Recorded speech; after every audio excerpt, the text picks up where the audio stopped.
રાજ્યમાં શિયાળાની ઋતુનો ધીમા પગલે પ્રારંભ થઈ રહ્યો છે અને શિયાળાની સિઝન એટલે તનને રિચાર્જ કરવાની ઋતુ કહેવાય. આ ઋતુમાં લોકો કઠોળ, શાકભાજી, સૂકા મેવા સાથે કસરત કરી શરીરને ચુસ્ત અને તંદુરસ્ત રાખશે. આ ઋતુમાં વસાણાનો ઉપાડ પણ સારો એવો થાય છે. વસાણાની વાત કરીએ તો સાલમ પાક, અડદિયા, તલની રેવડી અને હવે કચરિયું લોકોનું માનીતું બન્યું છે.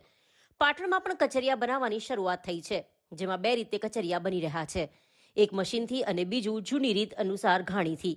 ઘાણીથી કચરિયું બને છે. એક બાજુ આધુનિક ટેકનોલોજી પણ આ વ્યવસાયમાં પ્રવેશી છે અને શહેરમાં મશીનથી કચરિયું બની રહ્યું છે. પાટણની બજારોમાં આધુનિક મશીનથી કચરિયું બની રહ્યું છે. પાટણની બજારમાં મશીનથી બનેલ કચરિયાનો કિલોનો ભાવ 120 છે, જ્યારે મસાલાથી બનેલ કચરિયું 140 કિલો મળે છે. મશીનથી બનતા કચરિયાના વિઝન આમ પાટણમાં ધીમે ધીરે વસાણાની સિઝનનો પ્રારંભ થયો છે. શિયાળાની ઋતુની શરૂઆત થતાની સાથે જ પાટણમાં શક્તિવર્ધક અને પૌષ્ટિક તલના કચરિયાની માંગ વધી છે, જેને લઈ શહેરમાં ઠેર ઠેર કચરિયાની ઘાણીઓ ખુલી છે. ચાલુ વર્ષે તલના ભાવમાં ઘટાડો હોવાથી કચરિયાના ભાવમાં કોઈ વધારો થયો નથી. શહેરની વિવિધ દુકાનો પરથી લોકો કચરિયાની ખરીદી કરતા જોવા મળ્યા હતા. પાટણની બજારોમાં ઠેર ઠેર તલના કચરિયાની ઘાણીઓ ખુલી. કચરિયાના સેવનથી આરોગ્યને મળે છે રક્ષણ. રોગપ્રતિકારક શક્તિમાં વધારો થાય છે. પાટણ સહિત ઉત્તર ગુજરાતમાં શિયાળાના આગમન થતાની સાથે શક્તિવર્ધક અને પૌષ્ટિક કચરિયાની માંગ વધી છે. વર્ષોથી શિયાળાની ઠંડી સામે રક્ષણ અને ઉર્જા આપતું તલ અને ગોળ તેમજ ગરમ મસાલાના મિશ્રણવાળું કચરિયું આરોગ્ય માટે લાભદાયક છે. અનેક બીમારીઓ સામે આ રક્ષણ આપે છે, જેને લઈ પાટણ શહેરમાં દર વર્ષે શિયાળામાં વિવિધ જગ્યાઓ પર કચરિયાની ઘાણીઓ અને સ્ટોલ ખુલે છે. ત્યારે ચાલુ વર્ષે કચરિયાની માંગ વધી છે. ગોળ, તલ અને ગરમ મસાલાથી શરીરમાં રોગપ્રતિકારક શક્તિ વધે છે, જેને લઈ હાલમાં કચરિયાની માંગ વધી છે. પાટણની બજારોમાં વિવિધ પ્રકારના કચરિયા 100 રૂપિયાથી લઈ 160ના ભાવે વેચાઈ રહ્યા છે. ભાવમાં કોઈ પણ જાતનો વધારો થયો નથી. પાટણમાં કચરિયાની ઘાણીઓ ખુલી. શિયાળાની શરૂઆત જ કચરિયું ખરીદવા ગ્રાહકી ખુલી. ઠંડીની ઋતુમાં તલ અને ગોળ ખાવાથી શરીરને ઉર્જા મળે છે. તલની અંદર પ્રોટીન, કેલ્શિયમ વધારે પ્રમાણમાં હોય છે. તેના સેવનથી માનસિક તણાવ પણ દૂર થાય છે.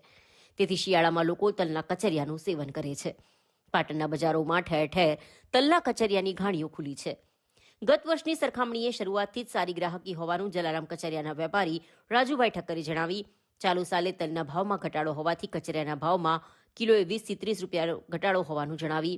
જલારામ કચરિયા સ્ટોરમાં ગંઠોડા, સૂંઠ અને ડ્રાયફ્રૂટવાળું કચરિયું બનાવી અન્ય જગ્યાએ વેચાણ માટે મોકલાતો હોવાનું પણ જણાવ્યું હતું. નમસ્કાર મિત્રો, હું રાજેશ ઠક્કર જલારામ કચરિયામાંથી વાત કરું છું. આ વખતે તલના ભાવમાં ખૂબ જ ઘટાડો હોવાથી કચરિયામાં લગભગ કિલોએ 20 થી 30 રૂપિયાનો ઘટાડો થયો છે અને આ વખતે ઠંડીની શરૂઆત પણ સારી થઈ ગઈ છે, એટલે ગ્રાહકી પણ સારી છે.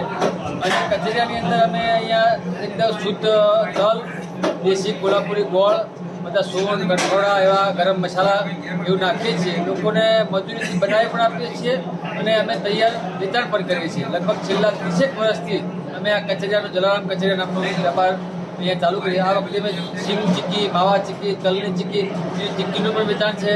તલનું તેલ, સિંગ તેલ, કોપરેલ, તલ અને ગોળનું શાસ્ત્રમાં પણ બહુ મહત્વ બતાવ્યું છે કે ભાઈ તલ અને ગોળ શિયાળામાં ખાવું એ આપણા સ્વાસ્થ્ય માટે હિતકારી છે.